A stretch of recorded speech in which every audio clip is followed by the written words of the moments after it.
Year 3, Writing Project at St. John the Baptist Catholic Multi-Academy Trust. In September, I embarked on an inspiring journey to lead a writing initiative for Year 3 students across our trust. Our goal was to bridge the gap between Key Stage 1 and Key Stage 2 expectations, boosting outcomes for this cohort, given their lower Key Stage 1 data compared to other year groups. Navigating a multi-school project aimed at enhancing writing education, we understood the need for flexibility, allowing each school to tailor the approach to its unique needs. Process. The first step was to assemble a team of experienced English subject leaders, experts, and colleagues familiar with assessing writing in both Key Stage 1 and Key Stage 2. This team shaped the project and provided ongoing support. We also collaborated with VNET early on, whose knowledge and expertise offered helpful insights as the project began to take shape. Importantly, we also benefit from having a trust executive team who continue to support and advocate for the initiative. This helps to generate and maintain buy-in and strong communication. Self-evaluation. The next step was to generate and distribute a self-evaluation tool to support schools to carefully consider what the teaching and learning of writing looks like in their setting and to identify tight areas for improvement. Schools completed this assessment in summer 2023 to guide our project's development. Initial school visits. During autumn 2023, I visited each school to understand their context better and review their self-evaluations. This helped school leaders prioritize areas for improvement and plan next steps. We identified several key focus areas, such as subject knowledge regarding pupils' progression through specific writing skills. Ensuring medium-term plans include each phase of writing, see the EF's Improving Literacy in KS2. Modeling and shared writing. Implementing a robust spelling and handwriting curriculum. Updating and providing further depth to long-term writing curriculum planning to ensure coverage of skills, genres, purposes, and audiences, as well as planned opportunities to revisit and build on these.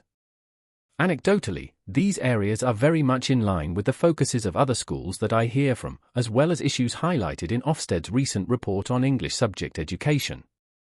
Implementation plans.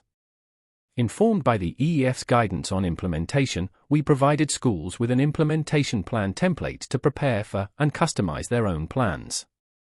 This included a menu of options, but leaders were encouraged to modify them according to their needs.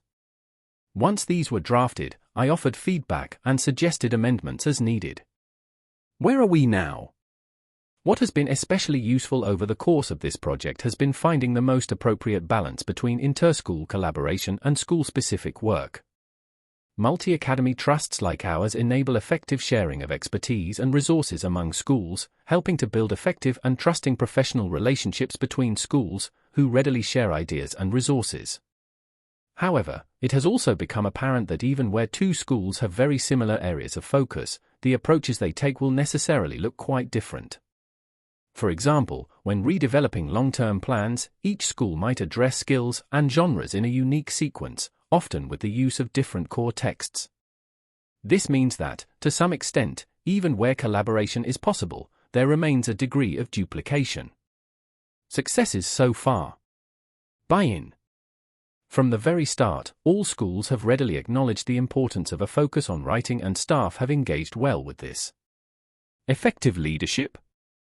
School leaders accurately identified areas needing improvement and demonstrated strong subject leadership in a range of areas, including subject knowledge, target setting, curriculum planning, monitoring, support and CPD delivery, clearly encapsulating the EEF's mechanisms of PD.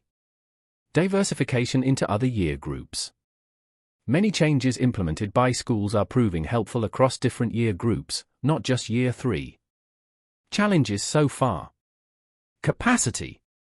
In primary schools, particularly smaller ones, school leaders tend to hold multiple roles, which places great demands on individuals to spread their time thinly on each of their focuses.